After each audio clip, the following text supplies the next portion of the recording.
I'm going to read from chapter 8, which is about some of the teachers, particularly of science.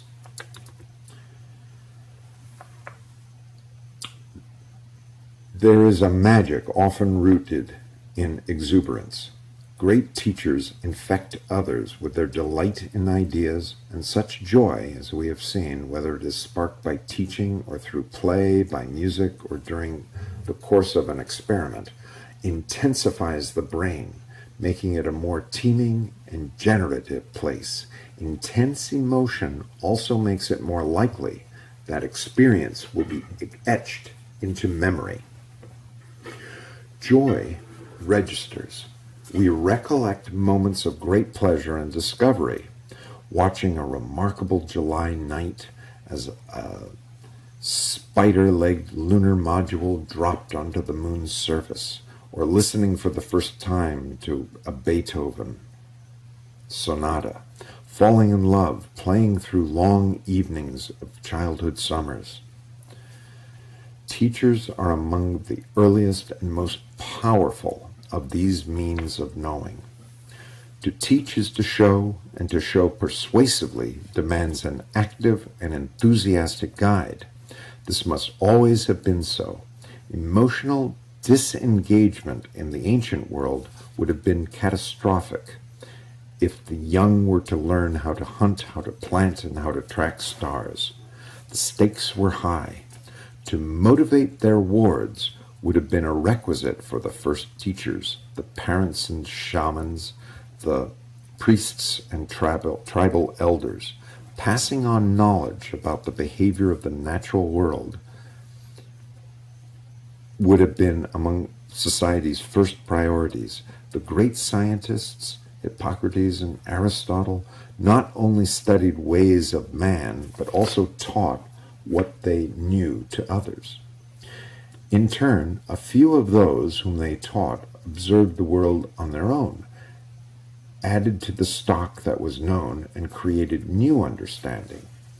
All vigor is contagious, said Emerson, and when we see creation, we also begin to create. All vigor is contagious, said Emerson, and when we see creation, we also begin to create. When we see a glimpse of creation through the eyes of an enthusiast, our imaginative response is intensified. Science, like the arts, is rooted in the desire to understand and then create. Society requires this desire be transferred to succeeding generations. It is teachers who convey it, usually exuberant ones. Exuberance is a dispositional thread in the lives of great teachers. Great scientists are also extraordinary teachers. Humphrey Davy, Michael Faraday, and Richard Feynman. These teachers give us a glimpse into how a passionate temperament and a love of discovery fire up enthusiasm in those that they teach.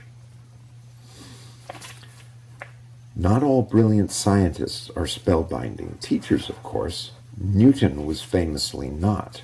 When Newton lectured, a Cambridge student said, "So few went to hear him, and fewer understood him." He was temperamentally unsuited to be a great teacher. He was by nature solitary and wary of others. Whatever passion he had for his work, he never directly transmitted to the students who might have been inspired by it. However, the dynamic lectures given by Sir Humphrey Davy were among the most influential and widely attended in history.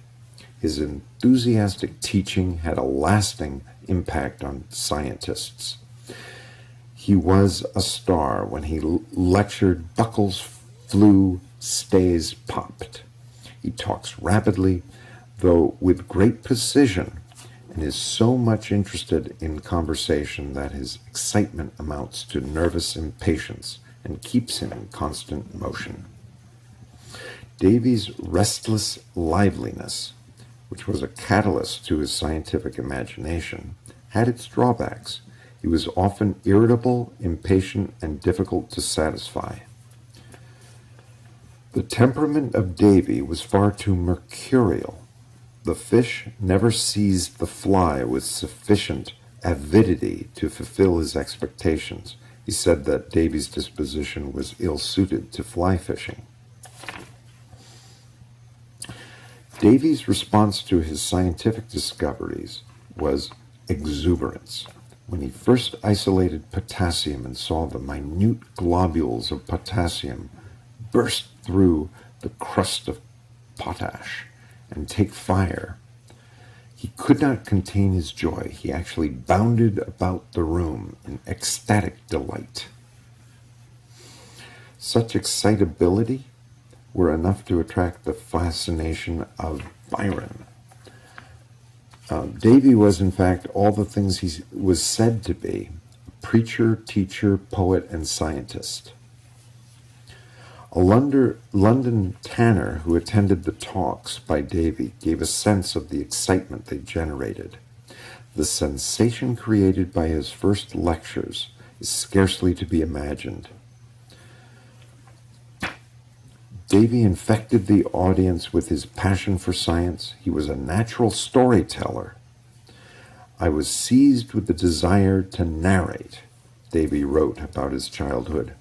I gradually began to invent and form stories on my own. Perhaps this passion has produced all of my originality. Certainly passion fueled his curiosity and his enthusiastic talks on science. His lectures were punctuated by his surges of enthusiasm, as well as explosions of gases.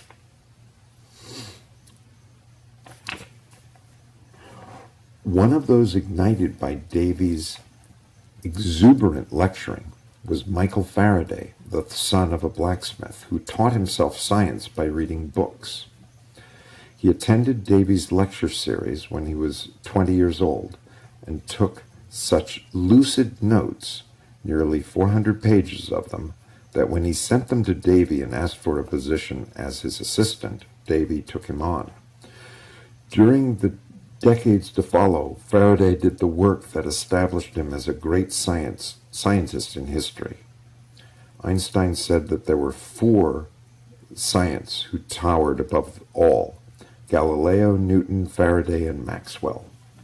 But Faraday was also a great teacher.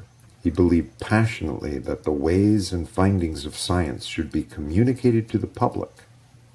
He wrote a manual for the lecturer, which presented in detail the desired physical layout of lecture halls. Lecturers owed it to their audience not only to be prepared but also stimulating. A lecturer should exert his utmost effort to gain completely the mind and attention of his audience.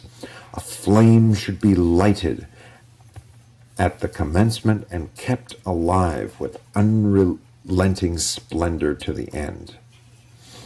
He became the prince of lecturers in Victorian England. Charles Darwin and Charles Dickens were among the 1,000 who listened to him. His talks were widely popular, including a famous lecture on the chemical history of a candle. There were bangs, soap bubbles filled with hydrogen floating upwards. Faraday placed 2 vessels made of half-inch thick iron filled with water in a freezing solution and went lecturing until the vessels exploded.